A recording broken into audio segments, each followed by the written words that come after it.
Good morning students.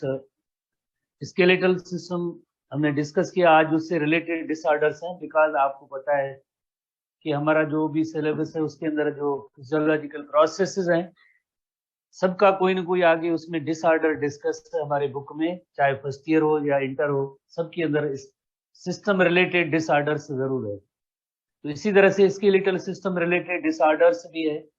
सबसे पहले उनकी 3 ब्रोडर कैटेगरीज में उनको डिवाइड किया गया। कभी कभार वेरी सिंपल क्वेश्चन टेस्ट में आते हैं कि स्केलेटल सिस्टम की कितनी डिवीजन है, उनके डिसऑर्डर्स की कितनी डिवीजन या उनकी कितनी कैटेगरी है। बिकॉज फॉलो बुक होते हैं। बाय द वे, अगर डिसऑर्डर्स को देखा जाए तो ज्यादा मेडिकल की बुक्स के अंदर हर एक की कैटेगरी अलग है, पर हम अपने एसटीबी बुक के हवाले से देखेंगे उसमें कितनी कैटेगरीज बताई गई है। तो यहाँ पे लिखने का मकसद ये होता है 3 कैटेगरीज का मतलब होता है डायरेक्ट इसी तरह से सवाल आता है टेस्ट में कि स्केलेटल सिस्टम की कितनी डिसऑर्डर्स की कितनी कैटेगरीज है। जैसे एक नंबर 1 जैसे जेनेटिक डिसऑर्डर है, जैसे कंजेनाइटल कहते हैं। कंजेनाइटल एक जनरल टर्म है जिसका मतलब होता है बाई बर्थ। जैसे इंसान पैदा होता है उसके साथ साथ वो डिसऑर्डर साथ होता है। कुछ ऐसे डिसऑर्डर्स होते हैं जैसे यकीनन थोड़ी सी एज बढ़ती है, आगे कोई ना कोई किसी रीजन की वजह से डिसऑर्डर मिल जाता है। पर कुछ ऐसे डिसऑर्डर होते हैं इंसान को पैदाइशी उसके साथ साथ होते हैं, जिनकी ओरिजिन होती है जेनेटिक ओरिजिन होती है, जीन्स होते हैं। और genes are transferred from one generation to next generation. Genetic disorder उसके साथ साथ है। तो ऐसे डिसऑर्डर्स को हम कहते हैं जेनेटिक और कंजेनाइटल, जिसके अंदर 3 डिसऑर्डर्स को हमारे बुक के अंदर डिस्कस किया गया। एक जैसे माइक्रोसेफेली, माइक्रो लफ्ज की मीनिंग ही है वेरी स्मॉल, सेफेलो लफ्ज की मीनिंग हेड। हेड का जो प्रोपोर्शन होता है, नॉर्मल प्रोपोर्शन जो बच्चे होते हैं उनसे जरा कम होता है। ये जस्ट हेड कम नहीं हुआ है, बिकॉज इसके अंदर ब्रेन होता है। तो ब्रेन का भी प्रोपोर्शन जो है वो नैरो होता है, कम होता है, श्रिक होता है। और ऐसा person then mentally retarded person होता है। जैसे एक नॉर्मल पर्सन जैसे मेंटली जैसे एजाइल होते हैं, इंटेलिजेंट होते हैं, उनमें रीजनिंग होती है, उनमें फोर्स ज्यादा होते हैं, सेरिब्रल कार्टेक्स का पोर्शन ज्यादा होता है। पर क्योंकि ये इनका स्केलेटन नैरो कंप्रेस्ड है, छोटी साइज है, तो यकीनन उसकी जो ब्रेन की जो डेवलपमेंट, ब्रेन की ग्रोथ होगी उस पर होगा। और इस तरह से क्या होगा कि ऐसे मेंटली रिटार्डेड पर्सन होते हैं। ओस्टियोआर्थराइटिस जैसे हमने प्रीवियसली भी डिस्कस किया था, खास तौर पे जैसे आर्टिकुलर कार्टिलेज होता है उसकी डीजनरेशन का अमल शुरू होता है। और देन बोन्स, 2 बोन्स होती है एक दूसरे के करीब आ जाएंगी, उनकी वियरिंग होगी, टीयरिंग होगी, और एक सीवियर किस्म की आर्थराइटिस होगी जैसे ओस्टियोआर्थराइटिस। जैसे आर्थराइटिस के जनरल टर्म है, आर्थरो लफ्ज की मीनिंग ही होती है joint. Where there is arthro you mean joint. Arthritis, itis, टाइटिस ऐसे डिसऑर्डर्स के लिए लफ्ज इस्तेमाल होते हैं, इन्फ्लेमेशन वगैरह। तो जो टिपिकल कोई भी अगर ज्वाइंट होता है उसके अंदर ऐसी कंडीशन होती है जनरली, तो उसे आर्थराइटिस कहते हैं। 100 से भी ज्यादा साइंटिस्ट जैसे मेडिकल में उसके अंदर टाइप्स हैं, पर one of them is osteoarthritis. की जेनेटिक ओरिजिन है, फैमिली टेंडेंसी होती है, एक फैमिली से दूसरी फैमिली में इनहेरिट होता रहता है ये डिसऑर्डर, तो उससे ओस्टियोआर्थराइटिस का इलस्ट्रेशन भी देखेंगे। क्लेफ्ट लिप एंड पैलेट, जैसे कुछ ऐसी फैमिलीज होती है उनके अंदर ऐसा जीन होता है, खासतौर पे कजन मैरिजेस जिनमें ज्यादा होती है, तो अपर बाई बर्थ उस बच्चे अपर लिप में भी कट होता है। पहली टाइम बोन होती है जैसे रूफ ऑफ, जैसे बकल कैविटी, पहले टाइम उसके अंदर भी स्प्लिट होता है, उसके अंदर भी कट होता है। जैसे अक्सर आप इसी मौसम में आप देखते हैं एडवर्टाइज वगैरह में कि जो फ्री उनके क्लिनिक्स लगते हैं, सर्जरी होती है और देन जो है उनको करेक्ट किया जाता है एस्थेटिकली, खूबसूरती के लिए। अदरवाइज जो वो बच्चे जो है उनकी इतनी ज्यादा खूबसूरती नजर नहीं आएगी, तो उनको जो है ये लिप डायरेक्टली जैसे मीन्स आपको नजर आएगा कि ये फटा हुआ है। कुछ ऐसे भी होते हैं जिनमें जैसे पहले साइन बोन होती है उसमें भी क्लेफ्ट होता है। क्लेफ्ट की मीनिंग होती है दराड़, स्प्लिट, फटा हुआ। लिप भी होगा एज वेल एज पैलेट होगा, ये भी एक जेनेटिक डिसऑर्डर है। तो पहले हम इन तीनों को देखते हैं कि किस तरह से इनकी अरेंजमेंट होती है। जैसे ये माइक्रोसिफेली, एक ऐसा बच्चा जिसका जन्म हुआ है, तो उसका जो है ये स्कल या हेड का प्रोपोर्शन है ये कम है, बिकॉज जो नॉर्मल ये होना था, नॉर्मल अगर साइज इसकी कंपेयर किया जाए तो ये नॉर्मल बच्चा है। और इसी तरह से एक ऐसा बच्चा पैदा हुआ है जिसके हेड का प्रोपोर्शन जैसे ये बहुत ही कम है। तो बिकॉज इसमें आगे क्या होगा, रिजल्ट ये होगा कि ये ब्रेन की डेवलपमेंट प्रॉपर नहीं होगी और देन ये आगे मेंटली रिटार्डेड पर्सन होगा। इसे हम कहेंगे माइक्रोसेफेलिक। मीन्स उनकी एज भी बड़ी होती है, बड़ी एज के होते हैं, मैच्योर भी होते हैं, पर उनकी जो हमेशा के लिए जो उनकी मेंटल डेवलपमेंट होगी वो इतनी प्रॉपर नहीं होगी। इसे हम कहेंगे माइक्रोसेफेलिक। और इसे क्लेफ्ट लिप एंड पैलेट है, क्लेफ्ट लिप एंड पैलेट। जैसे आप देखें नॉर्मल बच्चा है तो उसके पैलेट और लिप, जैसे लिप अपर लिप के अंदर भी कट होगा और ये पैलेटाइन बोन है उसके अंदर भी कट हो सकता है। कट हो सकता है तो देन क्या होगा, यकीनन जो एक ऐसी एक खूबसूरती के हवाले से उसमें जो है एक प्रॉपर लाइक नहीं है। और प्लस में एक नॉर्मल बॉडी इंसान की होनी चाहिए, उसमें जैसे आप कहेंगे कि ये डिसऑर्डर है, बिकॉज लिप तो प्रॉपर होने चाहिए, ये पैलेटाइन बोन है वो भी एक होनी चाहिए, उसमें स्प्लिट नहीं होनी चाहिए। फिर उसमें तो इसको करेक्ट किया जा सकता है थ्रू सर्जरी, पर ये होता बाई बर्थ है कंजेनाइटल डिसऑर्डर, अक्सर कजन मैरिजेस की वजह से होता है। ओस्टियो आर्थराइटिस जैसे आर्थराइटिस का एक टाइप है, जिसे हमने पहले कल भी डिस्कस किया था। जैसे ओस्टियो आर्थराइटिस होगी तो यकीनन जैसे कार्टिलेज होगा ये थिन हो जाएगा और ये दो बोन्स आपस में जैसे टकरा जाएंगी और यहाँ पे जो है ज्वाइंट के अंदर इन्फ्लेमेशन, पेन, स्वेलिंग और पर्सन क्रिपल्ड हो जाएगा, यानी डिसेबल हो जाएगा। चलने फिरने में जो है उनको परेशानी होगी, किसी सपोर्ट की, सहारे की, इवन दूसरे पर्सन की, या इवन चल ही नहीं सकते हैं। देन जो है वो उनको व्हील चेयर पे लोग आपने देखा होगा कैरी कर रहे होते एक जगह से दूसरी जगह तक, तो यानी उनकी बॉडी के अंदर खुद से चलने की एबिलिटी देन वो नहीं रहती है। तो इस कंडीशन को हम कहते हैं like osteo arthritis, osteo arthritis short form में ओए भी कहते हैं। Degenerative joint disease that results from the breakdown of joint cartilage. और जॉइंट कार्टिलेज कौन सा होता है? आर्टिकुलर कार्टिलेज होता है, जो बोन्स की सरफेस पे होता है, कल हमने नहीं पढ़ा था। एंड अंडरलाइंग बोन, तो जाहिर है जब कार्टिलेज भी जैसे टूट जाएगा, नहीं रहेगा, तो अंडरलाइंग दोनों सरफेसेस जो होंगी बोन्स की वो एक दूसरे के करीब आ जाएंगे, रब होंगी और ग्राइंडिंग होगी बोन, और देन अगेन एक और अनदर पेनफुल कंडीशन होगी। ठीक है, तो this condition is called osteoarthritis. और दूसरी कैटेगरी जैसे है, दूसरी कैटेगरी है हार्मोनल जैसे एक डिसऑर्डर की। उसमें एक ही जैसे कंडीशन हमारे बुक में दी गई, osteoporosis. Where there is osteo you mean bone, porosis refers to porous. जब बोन्स जो है वो पोरस हो जाती है, स्पंजी हो जाती है। जैसे नॉर्मली जैसे जब मैच्योर एडल्ट या यंग स्टेज में होती है तो बोन जो है बहुत ही अंदर हार्ड होती है, कॉम्पैक्ट होती है। पर जैसे ही खास तौर पे औरतों के अंदर 40 और 40 ईयर क्रॉस करती है तो उनके अंदर एक हार्मोन की कमी होती है, oestrogen hormone is responsible. Oestrogen hormone, then oestrogen hormone से क्या होगा, देन अंदर जो बोन्स है वो सारी खोखली हो जाएगी।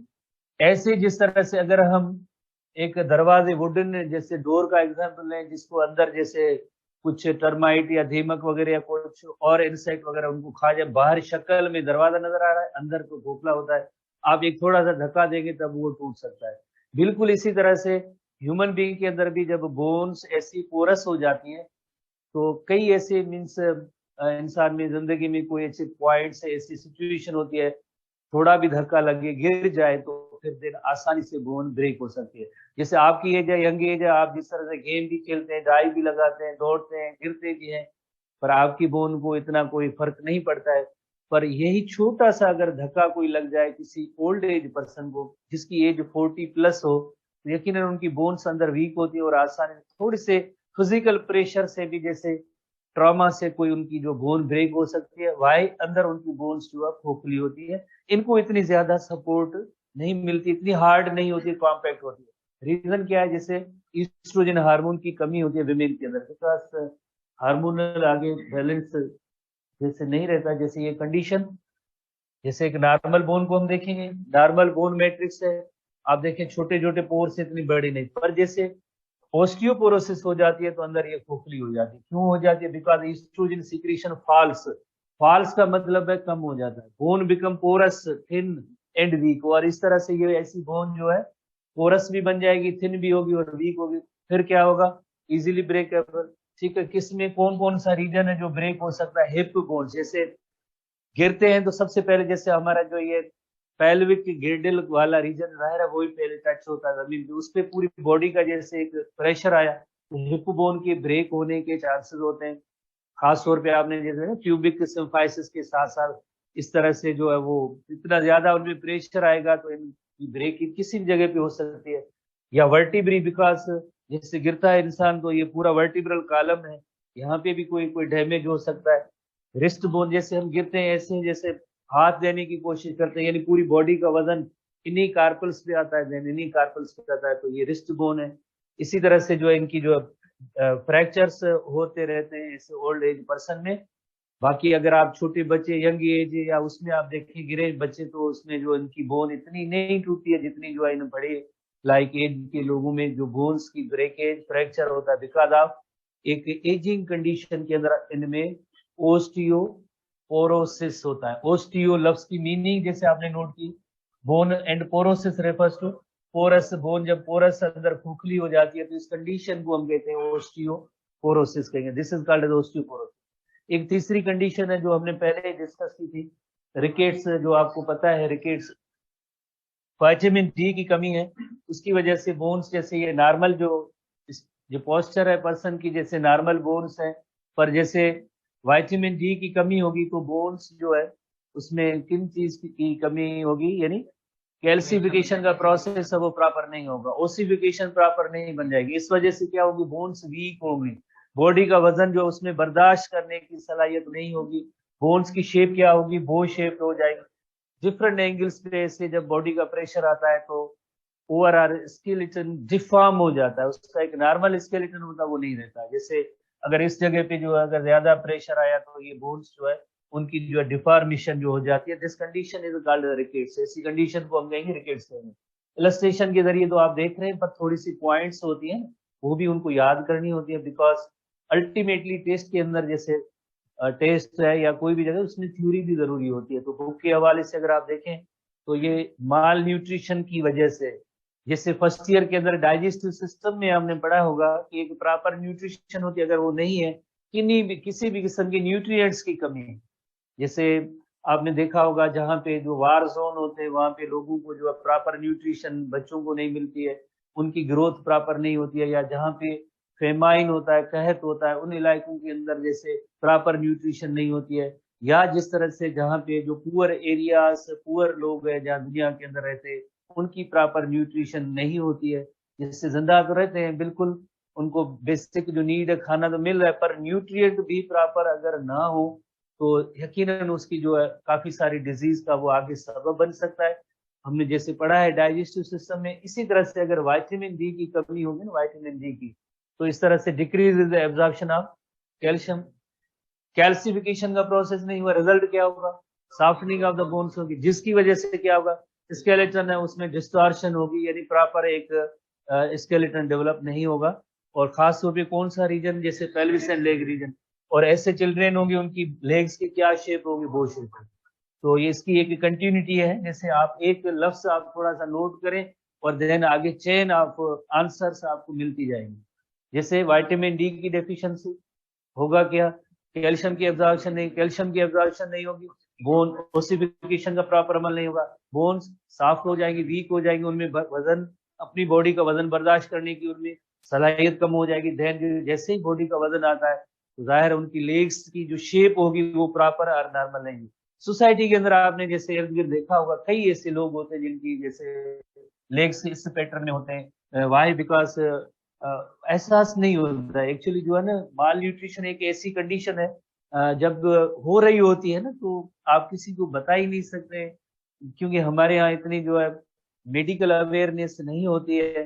जस्ट हाँ खाना खाना है, क्या खाया, कुछ नहीं, बस पेट भर गया, भूख का एहसास खत्म हुआ, पर प्रॉपर न्यूट्रिशन जरूरी होती है, अगर नहीं होगी तो आगे चलती, ठीक है, इंसान भूख की वजह से जैसे जैसे डायरेक्टली मर तो नहीं जाएगा, विटामिन नहीं मिला तो मर तो नहीं जाएगा, पर उसके इम्पैक्ट या असरात जो होंगे वो आगे चल के किसी न किसी डिसऑर्डर की सूरत में आते हैं, आगे चल के किसी न किसी सूरत में डिसऑर्डर आते हैं। जैसे अभी जैसे आपने देखा फ्लड्स आई थी, लोग रोड पे आ गए थे, डेली लोगों को जैसे लोग जैसे कहना तो नहीं चाहिए बट वो उसको फूड की सप्लाई जो ना खास तौर पे इजी वे होता है बिरयानी, तो बिरयानी खिला रहे थे पर उनको दूसरी न्यूट्रिएंट्स वो नहीं मिल रहे थे, प्रोटीन नहीं मिल रहे थे, तो ऐसे बच्चे या पर्सन देन वीक भी हो जाते हैं। डाइट एक प्रॉपर होनी चाहिए जिसके अंदर सारे न्यूट्रिएंट्स होंगे तो बॉडी के लिए वो बेहतर होता है, कोई उसमें जैसे न्यूट्रिशन रिलेटेड डिसऑर्डर नहीं होता। बहरहाल पास हो। आपने याद करना है, माल न्यूट्रिशन की कैटेगरी। उसके बाद कुछ और भी डिसऑर्डर्स हैं जो स्केलेटल सिस्टम रिलेटेड डिसऑर्डर है, जिसमें one of them is disc slip. एक है डिस्क सिल्प। सबसे पहले आप, जैसे हमने कल परसों भी शायद कल या डिस्कस किया था कि डिस्क सिल्प क्या होती है, जिसे आमतौर पे इंटरवर्टिब्रल डिस्क भी कहते हैं। कार्टिलेज का एक पैड होता है, जितनी भी वर्टिब्री है उनके दरमियान एक कार्टिलेज का पैड होता है, डिस्क शेप होती है, उसे हम कहते हैं डिस्क सिल्प।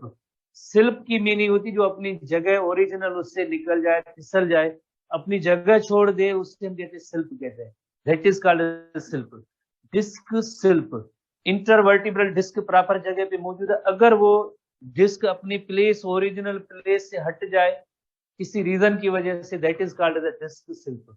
उसका असर क्या होगा देन, जैसे आपको पता है वर्टिब्रल कॉलम का काम क्या होता है, ओवरऑल प्रोटेक्शन है किस चीज की, स्पाइनल कार्ड की।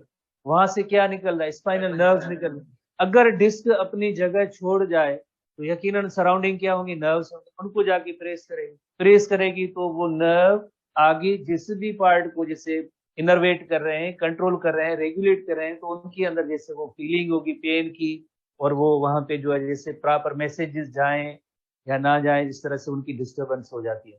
तो जैसे ये एक नॉर्मल, जैसे एक वर्टिब्री, उसके अंदर नॉर्मल जो पोजीशन है इंटरवर्टिब्रल डिस्क की, जैसे आपने कल भी जैसे आपने देखा था कि इसके दो पार्ट होते हैं, एक डिस्क एनुलस, इसमें जो है ना कई लेयर्स हैं, किसके, एक लेयर नहीं, मेनी लेयर्स हैं, one after another consecutive layers हैं, किसके होते हैं, कोलेजन फाइबर के। और इसकी वजह से क्या होता है, इनकी वजह से ये एक वर्टिब्री से अटैच है और यहाँ भी यकीनन दूसरी वर्टिब्री भी उसके साथ अटैच है, पर उसका जो सेंट्रल पार्ट होता है वो जेली जैसा होता है, उसे क्या कहते हैं, न्यूक्लियस पल्पोसस कहते हैं, न्यूक्लियस पल्पोसस। तो आप देखें किसी इंजरी की वजह से, किसी रीजन की वजह से, तो देन ये जो जेली जैसा पार्ट है ये निकल के कहाँ पे टच हो रहा है, ये नर्व, जो कोई भी नर्व रूट होगी, जैसे ये रेड कलर है ना, रेड कलर पेन के लिए जो लफ्ज इस्तेमाल किया जाए, जैसे ये नॉर्मल नर्व थी, आप देखिए नॉर्मल नर्व थी, इसको जैसे लाइक कोई भी प्रेसिंग वगैरह नहीं हो रही थी, इन्हीं को तो प्रोटेक्ट करना होता है, स्पाइनल कार्ड एंड नर्व्स को तो प्रोटेक्ट करना होता है। वर्टिब्रल कॉलम के अंदर 26 बोन्स हैं, पर कहीं कहीं पे भी एक दूसरे में जैसे वर्टिब्री जो है बीच में नर्व्स पे निकल रही है, प्रेसिंग नहीं होती, पर प्रेसिंग तब होती है जब ये डिस्क सिल्प का अमल हो। जैसे ये नॉर्मल नर्व आपने देखा, ये नॉर्मल नर्व, पर यहाँ पे जैसे डिस्क सिल्प हुई तो एक प्रोट्रूजन, जैसे ऐसी जो कोई पॉइंट निकलती है, इमर्ज होती है, तो इसे कहते हैं protrusion. Protrusion, this is called as protrusion. कोई भी जो ओरिजिनल नॉर्मल प्लेस से बाहर जो पॉइंट निकलती है उसे कहते हैं प्रोट्रूजन। इंग्लिश का वर्ड है प्रोट्रूड, उससे ये निकला है प्रोट्रूजन। जैसे प्रोट्रूजन होती है तो वो प्रेस किसको कर रही है, स्पाइनल को। जाहिर है जब वो नर्व देन आगे जिस भी पार्ट को इनर्वेट करेगी, कंट्रोल करेगी, उन्हीं पार्ट्स में देन जो है यकीनन पेन की फीलिंग, और पर्सन इवन इमोबाइल भी हो जाता है। इमोबाइल की मीनिंग है घूमने फिरने की, उसमें देन जो सलाहियत भी जैसे कम हो जाती है, बेड पे आ जाते हैं, जब तक ये करेक्ट ना हो। और इसका डायरेक्टली कोई इलाज भी नहीं है, बिकॉज जब ये स्पाइनल कार्ड नर्व्स इनमें इंटरफेरेंस होती है तो जिस तरह से 90% से ज्यादा चांसेस होते हैं और डैमेज हो जाए, तो इस वजह से कोई दूसरे तरीके से डॉक्टर साहिबान कहते हैं आप रेस्ट करें, हार्ड बोर्ड पे रेस्ट करें महीनों तक, और देन जाके कुछ वापस अपनी पोजीशन पे आ सकती है। सीवियर केसेस में तो मे भी जैसे लाइक सर्जरी की जरूरत हो, अदरवाइज कहते हैं हार्ड बोर्ड पे भी थोड़ा सा रिलैक्स मिल सकता है। एक नया लफ्ज आप सीखेंगे, हर्निएटेड डिस्क। हर्निया एक जनरल लफ्ज है जिसकी मीनिंग होती है जो नॉर्मल पोजीशन से कोई चीज निकल जाए, जगह छोड़े, तो उसे हम कहेंगे हर्निया। हर्निएटेड डिस्क यानी डिस्क अपनी जगह नॉर्मल पोजीशन छोड़ चुकी है, तो this is called the herniated disc. Hernia condition is called hernia. Normal जगह छोड़ जाए तो उसे हम कहते हैं सिल्प भी कहते हैं, so this is called disc slip, इस वजह से इसे डिस्क सिल्प भी कहते हैं। हर्निएटेड डिस्क और डिस्क सिल्प भी कहते हैं, हर्निएटेड डिस्क और डिस्क सिल्प भी कहते हैं। ठीक है, इस तरह से हम देखेंगे कि लाइक जैसे ये वर्टिब्रल कॉलम है, ह्यूमन बीइंग के हवाले से देखिए, ये वर्टिब्रल कॉलम है, किसी भी रीजन के अंदर जैसे आप देखें दो वर्टिब्री कंसिक्यूटिव वर्टिब्री, जैसे वर्टिब्री एक है, ये दूसरी वर्टिब्री, इनके दरमियान ये इंटरवर्टिब्रल डिस्क मौजूद है, इंटरवर्टिब्रल डिस्क मौजूद है। ये नॉर्मल पोजीशन में है तो नर्व प्रेस नहीं हो रही है, पर यहाँ पे आप देखें जब ये डिस्क स्लिप हो गया तो इसका जो प्रेशर है वो यहाँ से नर्व जो इमेज ओरिजिन होगी यहाँ पे, तो उसको ये प्रेस करिए तो इसी रीजन के अंदर जो सीवियर किस्म का पेन होता है। आगे इसमें एक और भी कंडीशन है, खास तौर पे जब स्पाइनल नर्व्स और जो सर्वाइकल रीजन से जो है प्रेस होगी तो उसे स्पंडाइलोसिस भी कहते हैं। स्पंडाइलोसिस नेक रीजन की, इसी तरह से नेक रीजन में प्रेसिंग हो। तो होपफुली आपने इसको सीख लिया होगा कि ये कौन सा डिसऑर्डर है, ठीक है ना। तो कौन सा डिसऑर्डर, पॉइंट्स इसमें कम है इसमें, तो हम एनीवे फिर भी देखते हैं कि इंटरवर्टिब्रल डिस्क होती क्या है। ये शार्क एब्जॉर्बर आपको पता है कहाँ कहाँ पे मौजूद है, between successive vertebrae. Successive vertebrae की मीनिंग होती है एक वर्टिब्री दूसरी वर्टिब्री तीसरी वर्टिब्री, तो उनके दरमियान जैसे इंटरवर्टिब्रल डिस्क होती है, तो उनके दरमियान जो है इंटरवर्टिब्रल डिस्क होती है। सक्सेसिव वर्टिब्री उनके दरमियान इंटरवर्टिब्रल डिस्क होती है, आईवीडी शॉर्ट फॉर्म में जिसे कहते हैं इंटरवर्टिब्रल डिस्क, ठीक है। तो present between successive vertebrae, they provide mobility to vertebrae and act as a safety device. Mobility कैसे, कल का आप टॉपिक जहन में रखें, gliding joint, gliding joint, gliding joint. Our vertebral column is flexible because of this safety devices intervertebral disc. थोड़ी सी जो उसमें मूवमेंट होती है, फ्लेक्सिबिलिटी होती है। Mobility to vertebrae and act as a safety device to avoid the grinding. जैसे अगर for example हम अज्यूम करें कि ये अगर हम इसको माइनस कर दें तो ये दोनों वर्टिब्री एक दूसरे के करीब आएंगे, ग्राइंड करना शुरू कर देंगे, बीच में नर्व आएगी तो वो तो वैसे ही प्रेस हो जाएगी, पर वर्टिब्री भी इस तरह से। Hence wearing of the successive vertebrae. अब ये डिस्क स्लिप की जैसे लाइक जो पॉइंट्स हैं कि इनर कुशन लाइक पोर्शन होता है, उसे वो सॉफ्ट भी होता है, जेली लाइक होता है। थोड़ी देर पहले हमने पढ़ा था जिसे हम कहते हैं इनर पोर्शन, न्यूक्लियस पल्पोसस। जैसे हमारे बुक के अंदर ये टर्म नहीं है तो आप याद नहीं करेंगे, पर हमारे एचटीबी बुक के अंदर इसकी डेफिनेशन जैसे मौजूद है कि इनर पार्ट जो होता है वो सॉफ्ट होता है, जेली जैसा होता है, और आउटर रिंग है फाइब्रस और सेवरल लेयर्स है। आप देखें बहुत ही ज्यादा इनकी लेयर्स है, और किसकी बनी होगी, कोलेजन फाइबर्स की होगी। तो इनका काम क्या होगा, आउटर लेयर का काम होगा दो वर्टिब्री को आपस में जैसे होल्ड करना, अटैच करना। जैसे ये आउटर फाइबर है, एक इस वर्टिब्री को होल्ड कर रहा है और इस तरह से इस वर्टिब्री को होल्ड कर रहा है, अटैचमेंट हो रही है। आउटर रिंग जो फाइब्रस है, several layers of cartilage made up of collagen is strong and holds the successive vertebrae together. तो अगर इसके अंदर जो अपनी जगह छोड़ जाए, स्लिप हो जाए, तो यकीनन आपने देखा कि उसका जो प्रेशर होगा वहां से जो नर्व ओरिजिन होती है, जिसकी ओरिजिनेशन होती है, उसको जाकर ट्रेस करेंगे। सीवियर किस्म का पेन कोई जैसे इलाज नहीं, जैसे बेड रेस्ट की जरूरत होती है। If unfortunately due to the physical trauma एक जनरल लफ्ज है जिसकी मीनिंग है इंजरी। कोई हादसा होता है, गिर जाते हैं, कोई ऐसे चोट जोरदार लगती है, the cartilage ring of the disc ruptures and displaces and condition is called disc slip. तो ये देखें, ये रप्चर हुई है और रप्चर होने के बाद ये नर्व को प्रेस कर रही है आगे। Protrusion presses upon the spinal nerve. Protrusion किसे कहते हैं, जो बाहर निकलने वाला, जो नॉर्मल पोजीशन से बाहर निकलने वाली जो पॉइंट होती है उसे हम कहते हैं प्रोट्रूजन। और इस तरह से क्या होगा, सीवियर पेन भी होगा, इनएबिलिटी टू मूव होगी। रिपेयर क्या है, prolonged rest on hard bed और पेन किलर वगैरह डॉक्टर। तो इस तरह से कोई इतना बड़ा टॉपिक नहीं है, जस्ट छोटी सी पॉइंट है, उस छोटी सी पॉइंट है। उसके बाद जैसे नेक्स्ट आते हैं स्पंडाइलोसिस आते हैं। स्पंडाइलोसिस जैसे आपने देखा कि हमारा जितना वर्टिब्रल कॉलम होता है उनके अंदर आपको ये जो जैसे ब्लू कलर की जो पॉइंट्स नजर आ रही है, ये सारी इंटरवर्टिब्रल डिस्क होती है, इंटरवर्टिब्रल डिस्क होती है। अगर ऐसी इंटरवर्टिब्रल डिस्क नेक रीजन की वहां पे जैसे स्लिप हो जाए और नेक रीजन की नर्व्स जो प्रेस हो, तो उस कंडीशन को हम कहते हैं स्पंडाइलोसिस। तो degeneration of the vertebral column from any cause, किसी रीजन की वजह से अगर हमारा वर्टिब्रल कॉलम है उसमें डीजनरेशन हो जाए तो फिर क्या हो सकता है, इसे हम कहते हैं स्पाइनल ओस्टियोआर्थराइटिस। और इसके रीजन काफी सारे होते हैं, जिसमें एक ageing related wear and tear भी होती है, जैसे खास तौर पे कोई ट्रॉमा इंजरी भी हो सकती है। एक पर एजिंग में अक्सर होता रहता है। जैसे नेक रीजन के अंदर आपने देखा होगा कुछ लोग होते हैं बेल्ट बांधा होता है, वो कॉलर सॉरी बेल्ट ही हम कॉलर बांधा होता है, और इसका काम होता है कि जैसे प्रेशर देना ताकि ये जो दो वर्टिब्री है एक दूसरे से थोड़ी सेपरेट अलग हो जाए, और उसके दरमियान जो नर्व निकल रही है उसको थोड़ा सा रिलैक्स मिले ताकि वो प्रेसिंग उनकी ना हो, वो कंडीशन होती है स्पंडाइलोसिस। जैसे ये नेक रीजन है, नेक रीजन की सर्वाइकल वर्टिब्री, और सर्वाइकल वर्टिब्री में जैसे आप देख रहे हैं कि नर्व्स होती है, अगर ये नर्व्स वर्टिब्री एक दूसरे के करीब आ जाए या वियर एंड टीयर हो तो ये नर्व प्रेस हो सकती है, प्रेस हो सकती है, तो इस कंडीशन को हम कहते हैं spondylosis. This condition is called spondylosis. जैसे नेक रीजन है, नेक रीजन की ये जो वर्टिब्री है अगर डिजनरेशन होगी तो ये नर्व जैसे ये प्रेस होगी आगे एक्सीलरेशन में देखते हैं, तो दैट इज कॉल्ड स्पंडाइलोसिस।